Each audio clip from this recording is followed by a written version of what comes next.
Out front now, Basil Smikle, former executive director of the New York State Democratic Party. Also former Republican Congressman Adam Kinzinger, who of course was a member of the January 6th Select Committee, and David Axelrod, former senior advisor to President Obama. Congressman, to you first here, Trump's rivals, you've heard them, they're backing him. They're saying he should not be taken off the ballot for 2024. Politically speaking, do they have any other choice? No, and I think that's a great observation, is they have to say this. I mean, I'm not saying it's not principled. I think about half of them or more aren't principled in anything, but in Chris Christie's case particularly, he's been very clear of his feelings of Donald Trump. So this isn't, some weak-kneed approach. But if you're running against the guy to beat him and you just come out and say that these cases are the way to get rid of Donald Trump, I think it makes you look weak. It does not help you with the base, doesn't help you with the election.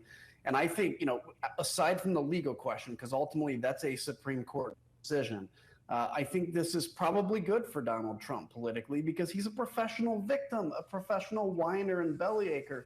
And this allows him to feed more into that he's such a poor victim narrative. So I think his opponents are saying what they need to say on the campaign trail for now. Yeah, well, to that point, let's listen, Basil, to Chris Christie, who is, as the congressman notes, the exception. As a rule, he does not pull punches with Donald Trump. Let's listen to what he said about Trump when it comes to how this is helping him out. It makes him a martyr. He's very good at playing poor me, poor me. He's always complaining. The poor billionaire from New York who's spending everybody else's money to pay his legal fees. Poor me. Do you see any other way around that, Basil, of this helping Trump when it comes to his opponents looking for some alternative?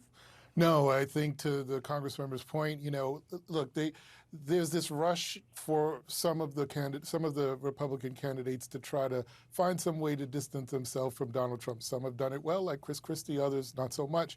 So when they all come out and say that in some way sort of support Donald Trump in this, they're acting as his surrogates. That's all good for Donald Trump.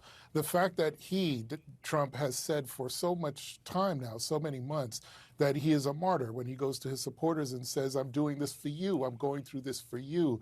That language, that narrative is what builds the case for him, that he is being martyred and that the justice system is unfairly targeting him.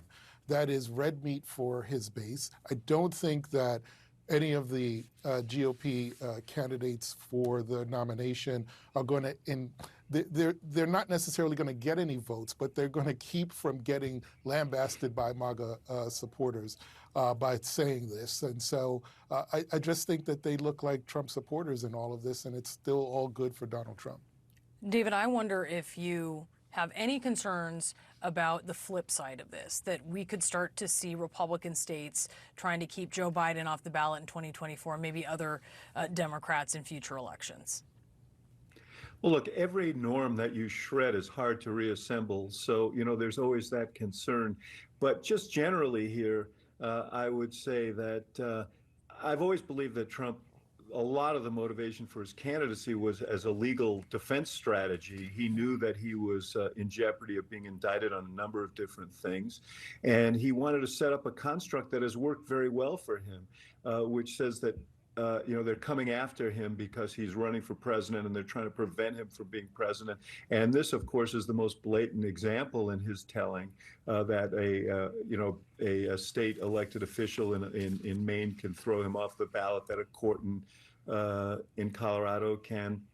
All of this is strengthening him in the Republican primary. We've run this experiment. He's only gained since he started getting indicted.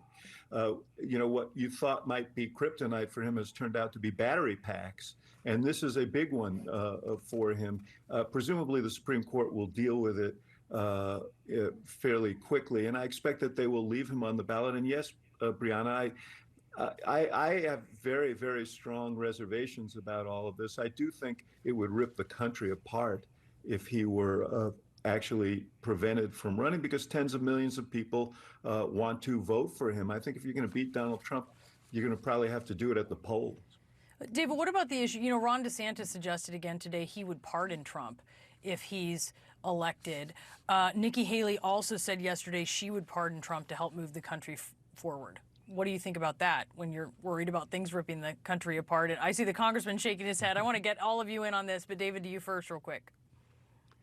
Well, look, I think that it's good politics for them because they're both catering to the Trump base in saying that, and I think that is a large motivation for them. I saw Adam shaking his head, and I understand why, and I know how passionate he is, as I am, about what Trump did to the country. I do think it's a real question as to what it would mean to actually imprison a former president, and that's something that's going to weigh heavily on the next president's mind and on the mind of sentencing judges if he's ever convicted. But one thing we should say is that he may never get there if he's successful in delaying these trials until after the election. And I think that's his strategy here. And I want to get you all in on this. So if you could answer quickly, Congressman, what do you think?